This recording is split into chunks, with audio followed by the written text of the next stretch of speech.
Welcome to Breakup Cheater, where true stories of heartbreak, betrayal, and human resilience come to life. Brace yourself for stories that cut deep, reveal raw emotion, and remind us all what it means to survive and rise again. I still remember the exact moment the world shifted beneath me, 3 days before Valentine's Day, when everything I thought I knew about my life, about us, came crashing down. I was sitting on the edge of the couch, nursing a lukewarm coffee, when her message popped up. "I'm having doubts about us.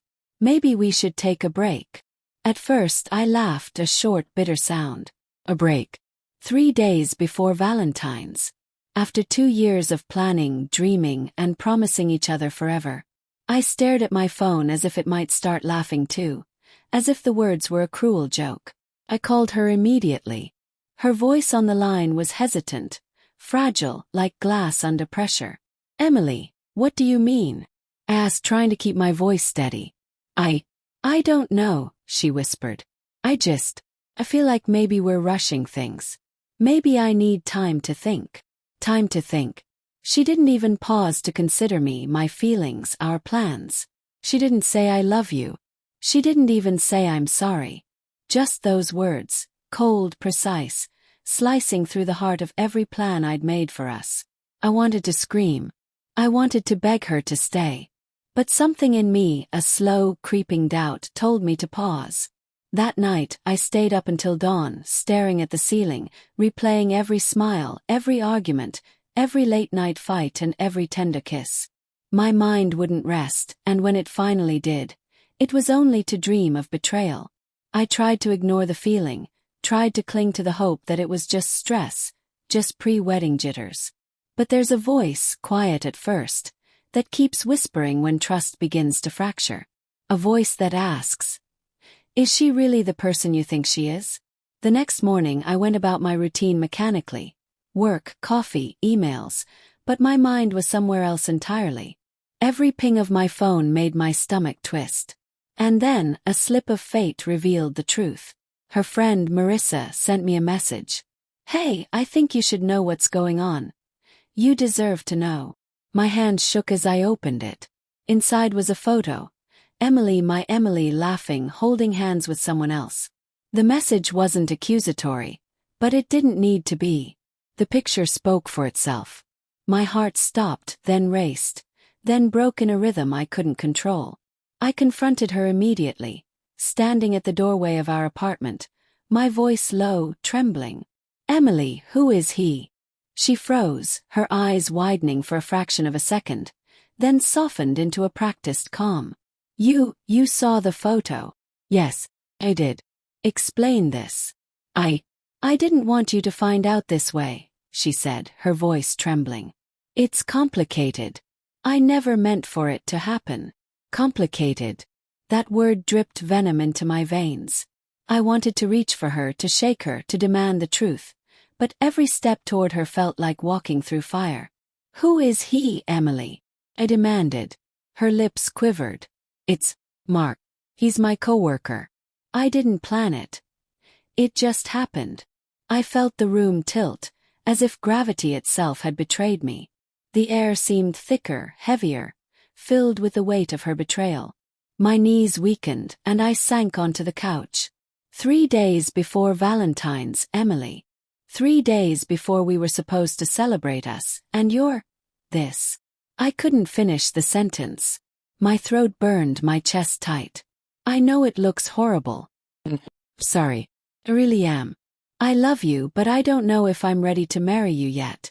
I didn't mean for this to hurt you." The irony, the absurdity, the sheer cruelty of it all. She loved me, yet she had been in someone else's arms.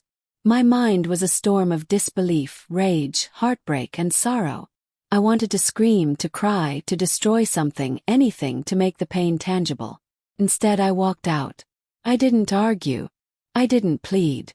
I left, stepping into the cold night as though it might wash away the betrayal burning inside me.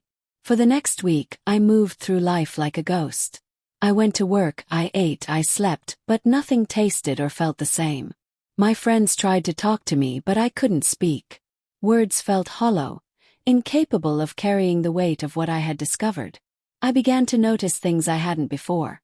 Messages on her phone left open, the way her laugh sounded a little too light, the way she avoided my gaze in photographs. Every memory of our time together became tainted. Every inside joke, every shared dream seemed like a lie. Then, 3 days after the first photo, the real devastation hit. I found a series of texts, carefully hidden on her laptop, messages that confirmed my worst fears. She had been planning this affair for months. Dates, gifts, secret meetings. All meticulously orchestrated while I believed we were building a future together. I sat there, staring at the screen, the cold glow illuminating my tear-streaked face. Every word she had ever spoken to me felt like a thread in a web of lies. I realized in that moment that I didn't just lose a fiancé. I lost trust, love, and a part of myself I didn't know was fragile. I called her again. I had to hear it from her directly, even if it broke me further. "Emily, it's over. I can't do this anymore," I said, my voice flat, numb. Her silence was heavy. Then a single word. "Please." Hung up. I didn't need to hear anything else. Nothing could undo what had been done. The days that followed were a blur of pain and reflection. I went through our apartment, picking up small reminders of her, every photograph, every gift, every memento, and packed them away. I didn't throw them out. Not yet. Part of me wanted to hold on to the past, even if it was poisoned. Friends urged me to move on, to forgive, to try again. But forgiveness felt impossible. Trust had been shattered, and I wasn't sure it could ever be rebuilt. Then, on Valentine's Day, alone in my apartment, I made a decision. I wouldn't let her betrayal define me. I wouldn't let it destroy the version of myself that still believed in love. I poured myself a glass of whiskey and toasted to the man I was before, the man I would be again. I realized something crucial. I had the power to rise from this, to take back my life, to redefine my happiness. Months passed. I focused on work, on friends, on rediscovering passions I had abandoned. Emily tried to reach out, but I didn't answer. I didn't need explanations, apologies, or excuses. The wound was still there, a scar, but it was mine now, and I was learning to live with it. And one day I realized something extraordinary. I wasn't broken. I was stronger. I had survived betrayal, heartbreak, and the darkest nights of the soul. And while I still thought of her sometimes, it no longer controlled me. I had found freedom in the aftermath of pain, clarity in the midst of chaos, and a new understanding of what it meant to love, and to value myself. Looking back now, I understand that her doubts weren't about us. They were about her. And my strength wasn't about her absence. It was about my presence in my own life. I had been betrayed, yes, but I had also been reborn. Story matters too. Sometimes I still replay that night, that message, that moment when everything fell apart. But it no longer hurts the same way. It's a memory, a lesson, a story of survival. And I carry it with me, not as a mark of shame, but as proof that even when love falters, life continues. And sometimes life is stronger than heartbreak. If this story resonated with you, don't forget to like, subscribe, and hit the bell so you never miss another journey through love, loss, and the human heart. Share your thoughts in the comments below.